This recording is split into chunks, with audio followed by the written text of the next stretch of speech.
மக்களே இன்றைக்கி டே 2 of logging. டெய்லியும் கீழே காலையில் எழுந்து வந்து என்னோட பைக் இருக்கான்னு பார்த்துப்பேன். ஏன்னா ஸ்ட்ரீட்லேயே நிப்பாட்டிருக்கால. அதுக்கப்புறம் போயிட்டு நான் வந்து இளநீ குடிச்சிடுவேன்.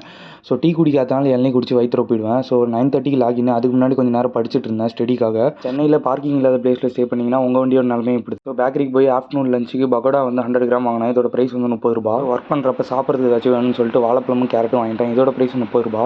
ஸோ எனக்கு 11 ஒரு கிரேவிங்ஸாக இருந்துச்சு. ஸோ ஏதாச்சும் சாப்பிட்லான்னு சொல்லிட்டு ஃப்ரெஷ் ஜூஸ் ஆர்டர் பண்ணியிருந்தேன். ட்ராகன் ஜூஸ் தான். ஸோ ஆர்டர் பண்ணிட்டு கொஞ்சம் நேரம் வெயிட் பண்ணிட்டு இருந்தேன். அப்படியே 10 மினிட்ஸ் கழிச்சு ஜூஸ் வந்துருச்சு. ஸோ இது வந்து ஒரு 700 ml வந்து கொடுத்துருந்தாங்க. இதோட ப்ரைஸ் வந்து 80 ரூபா. இது வந்து அயன் டெஃபினிஷன் தான். மறக்காமல் ட்ராகன் ஜூஸ் குடிங்க. அதை முடிச்சுட்டு ஆஃப்டர்நூன் லஞ்சுக்கு வந்து பிஜிக்கு வந்து வந்துட்டேன். வழியாக பகோடா வாங்கினது நல்லதாக போச்சு. என்னோட லஞ்ச் டைம் வந்து 12:30 to 1 o'clock. ஐடிஸ் எல்லாமே காலி ஆயிடுச்சு. ஸோ பகோடா வச்சு எப்படியோ மேனேஜ் பண்ணி சாப்பிட்டுட்டேன். அதை முடிச்சுட்டு ஒர்க் எல்லாம் கம்ப்ளீட் பண்ணிட்டேன். ஈவினிங் வந்து ஒரு டீ பிரேக் எடுக்கலாம்னு சொல்லிட்டு வெளியே போனேன். இந்த கடையில் டீ குடின்னு நினச்சது ஒரு தப்பாடா அப்படின்ற மாதிரி ஆக்கிட்டாங்க. ஸோ இங்கே டீயோட ஸ்டார்டிங் ப்ரைஸே வந்து 20 rupees தான். ஸோ ஒரு வழியாக அந்த டீ ஆர்டர் பண்ணிட்டு கொஞ்சம் நேரம் வெயிட் பண்ணிட்டு இருந்தேன். ப்ரைஸ்லாம் எப்படின்னு சொல்லிட்டு செக் பண்ணிட்டு இருந்தேன். ரொம்ப காஸ்ட்லி அதிகமாக இருந்தது. பிரேக்ஃபாஸ்ட் சாப்பிட்ற ப்ரைஸுக்கு வந்து இவங்க சாண்ட்விச்சும் பர்கரையும் வந்து வித்துட்ருக்காங்க. ஸோ ஒரு வழியாக டீ வந்து வந்துருச்சு. இந்த டீ எப்போ போட்டதுன்னு தெரியல. காலிலேருந்து பாய்லர்லேயே வச்சிருக்காங்க போல். அதுக்கு பேர் தான் தம் டீ அப்படின்னு சொன்னாங்க. விருப்பமே இல்லாமல் குடிச்சிட்டு வெளியே வந்துட்டேன்.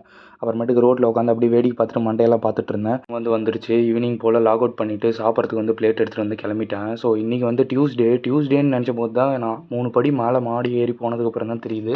இன்றைக்கி வந்து தோசை போடுற டேன்னு சொல்லிட்டு. எங்கள் ஹாஸ்டலில் பார்த்தீங்கன்னா தோசைக்கு வந்து நீங்கள் முட்டை வாங்கி கொடுத்தீங்கன்னா முட்டை தோசை போட்டு தருவாங்க.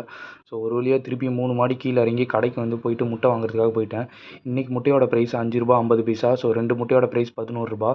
திருப்பியும் 3 மாடி மேலே ஏறி போயிட்டு அவர்கிட்ட வந்து முட்டையை வந்து கொடுத்தாச்சு. முட்டையை வச்சு அவர் முட்டை தோசை ஆம்லேட் போட்டு தந்தார்.